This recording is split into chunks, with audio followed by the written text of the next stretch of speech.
नमस्ते बच्चों। कल हम आपको एप्लीकेशन दिखा रहे थे। कल हमने दिखाया था छात्रवृत्ति के लिए आवेदन पत्र। आज हम दिखा रहे हैं फीस माफ करने की प्रधानाचार्य को पत्र लिखिए। आप लोग पढ़ा रहे हैं फीस माफ करने के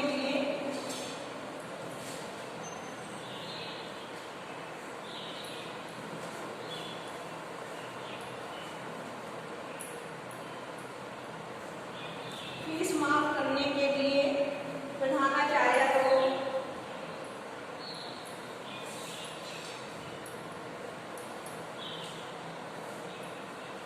एक पत्र लिखिए।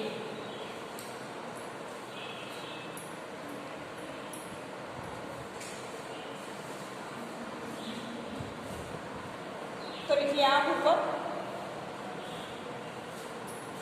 एक लाइन छोड़ दीजिएगा।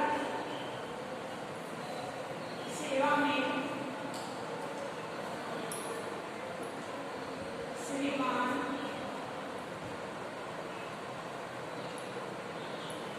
प्रधानाचार्य जी, सेवा में श्रीमान प्रधानाचार्य जी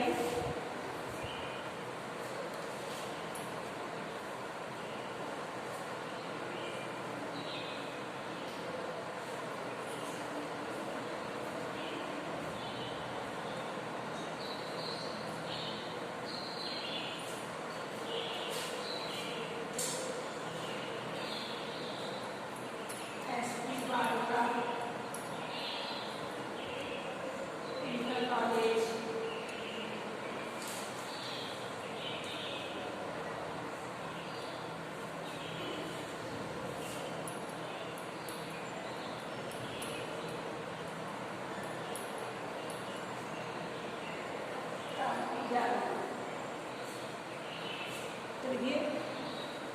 मानकर निवेदन है।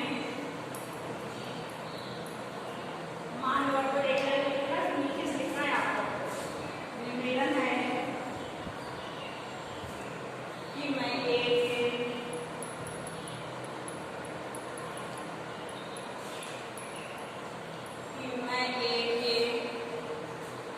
साधारण आर्थिक स्थिति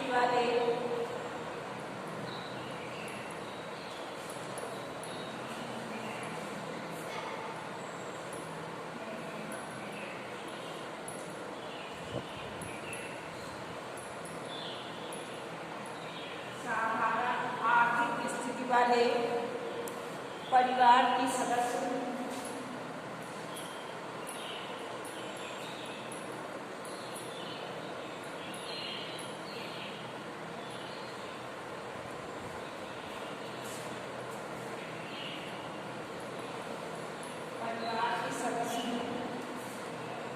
मेरे पिताजी की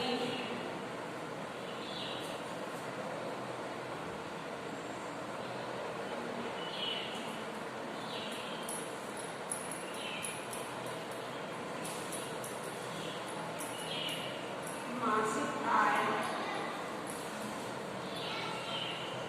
8,000 रुपये है, जिसमें से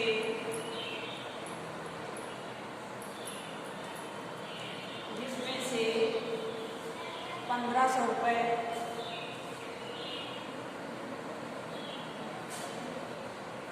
मकान के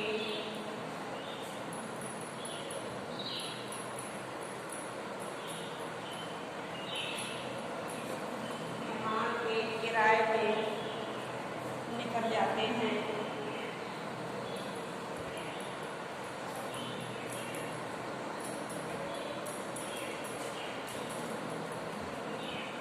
मकान के किराए पे निकल जाते हैं। मेरी एक बहन तथा एक भाई है।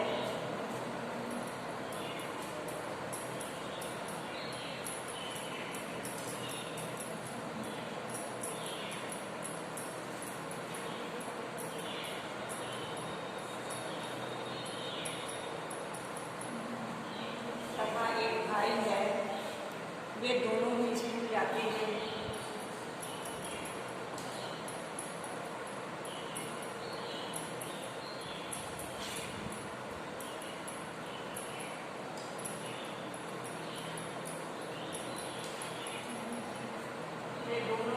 स्कूल जाते हैं।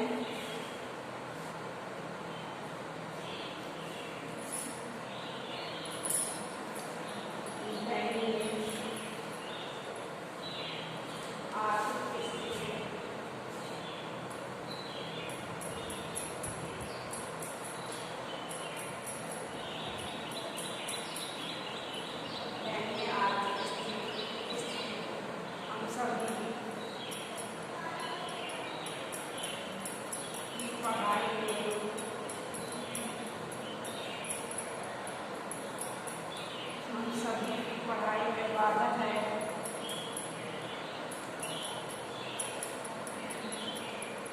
हम सभी की पढ़ाई में बाधक है।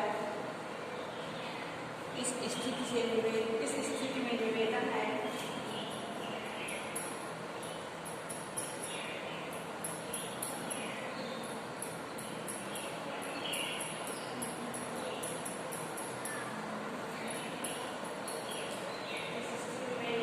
है कि कृपया रखे हुए फीस माफ कर दें।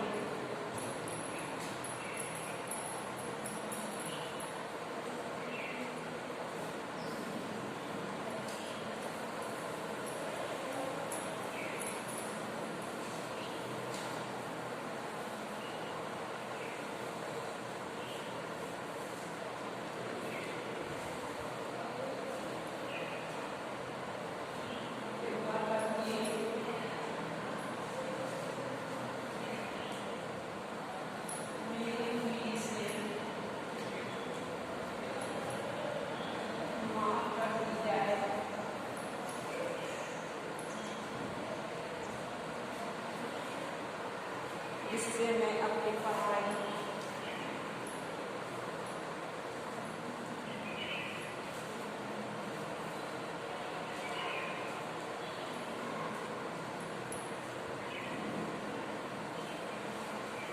जारी रख सकूं।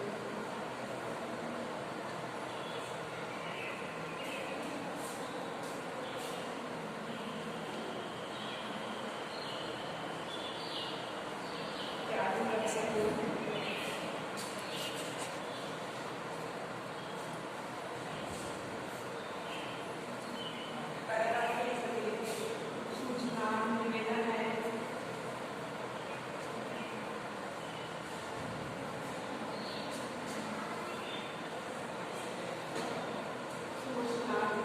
है कि मैं अपने सेक्शन में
यदि मेरी फीस माफ न हुई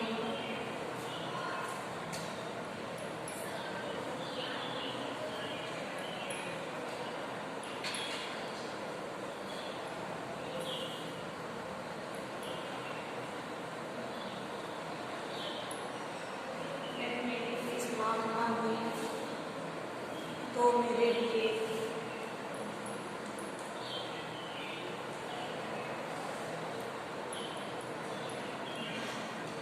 आगे की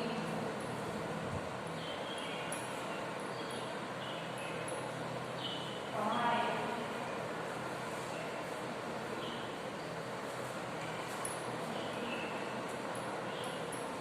जारी रखना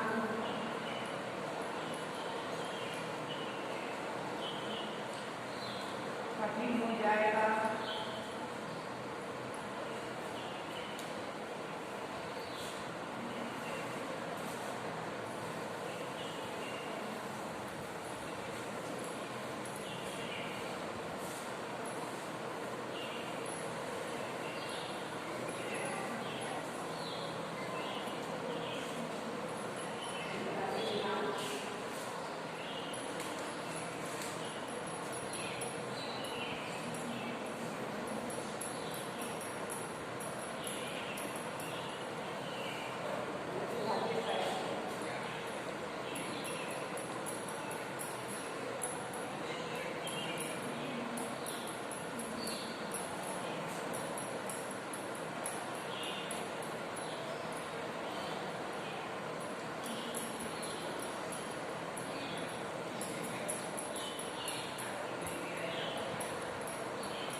की एप्लीकेशन हो रही है।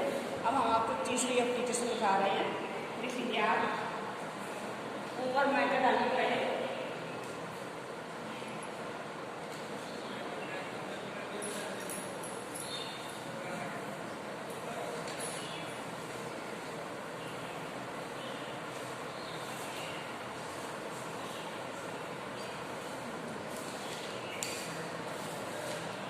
अपने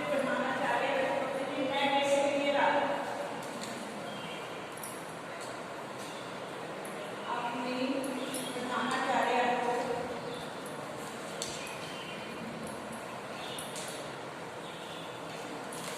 एक पत्र लिखिए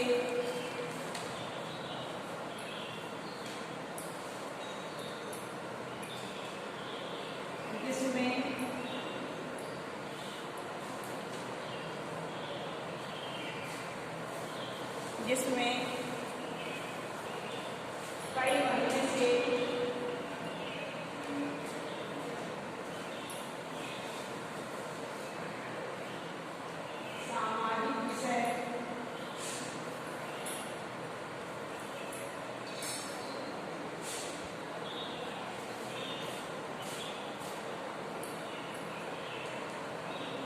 सामाजिक विषय की पढ़ाई न होने के कारण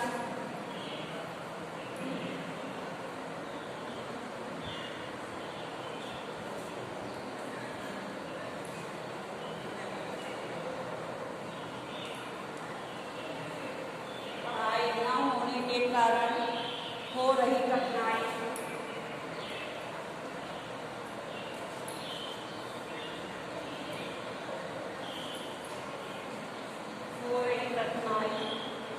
का वर्णन किया गया है।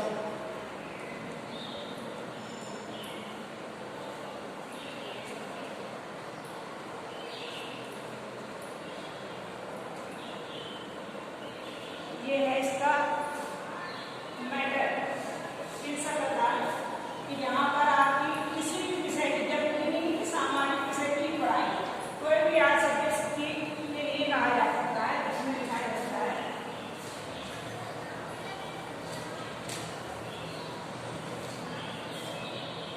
चलिए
चलिए उत्तर लिखा देंगे, थोड़ा होमवर्क ले लीजिए और सारे बच्चे विद्यालय की फीस जमा करवा दें।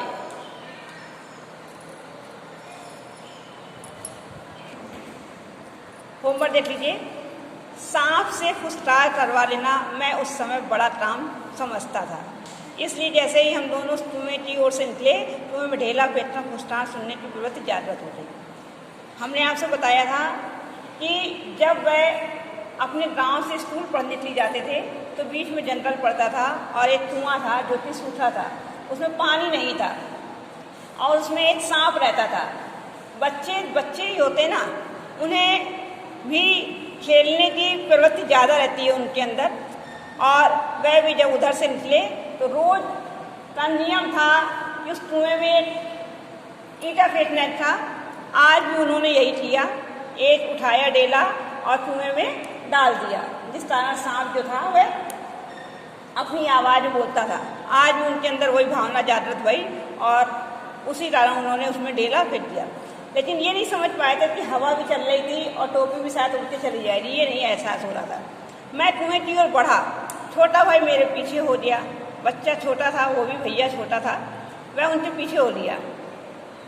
जैसे बड़े मृत सावर के पीछे छोटा मृत सावर हो जाता, कि जैसे एक हिरन का बच्चा, छोटा हिरन का बच्चा बड़े हिरन के बच्चे से पीछे हो जाता है, उसी प्रकार से छोटा भाई बड़े भाई के पीछे हो गया।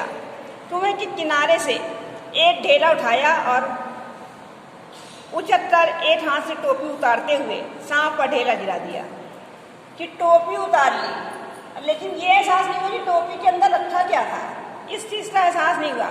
उठाया और उन्हें मारने ढेला कुएं में गिराया, पर मुझ पर तो बिजली सी गिर पड़ी। क्यों? क्योंकि वो जो टोपी के अंदर जो चिट्ठियाँ रखी हुई थी, वह सारी चिट्ठियाँ जाके कुएं के अंदर चली गई थी। आचार्य रेखांकित अंश की व्याख्या लेखक को तब लगा कि उस पर बिजली से गिर पड़ी, जब उसकी चिट्ठियाँ जो थी वह कुएं के अंदर चली गई, तब लेखक को एहसास हुआ कि उसके ऊपर एक बिजली गिर पड़ी, क्योंकि ये तो बहुत ही कठिन काम था। नीचे देख लीजिए, सांप को चक्षुस्रवा भी कहते सांप की आंखें बहुत तेज होती हैं। मैं स्वयं चक्षुस्रवा हो रहा था। अब लेखक को लगा अब मुझे क्या करना चाहिए। उन्होंने भी आंखें अपनी तेज की, अर्थात कहने का तात्पर्य ये जिस प्रकार से सांप की आंखें तेज होती हैं, उसी प्रकार से उन्हें भी एहसास होने लगा था। अन्य इंद्रियों ने मानव सहानुभूति से अपनी शक्ति आंखों को दे दी हूँ। जो इंद्रियां और थी वह कह रहे हैं कि अपनी जो अन्य इंद्रियां थी, उन्होंने अन्य इंद्रियों ने जो सारी शक्ति थी अपनी किसे दे दी? आंखों को, अर्थात आंखें जो हैं उन चिट्ठियों को ढूंढ रही थी।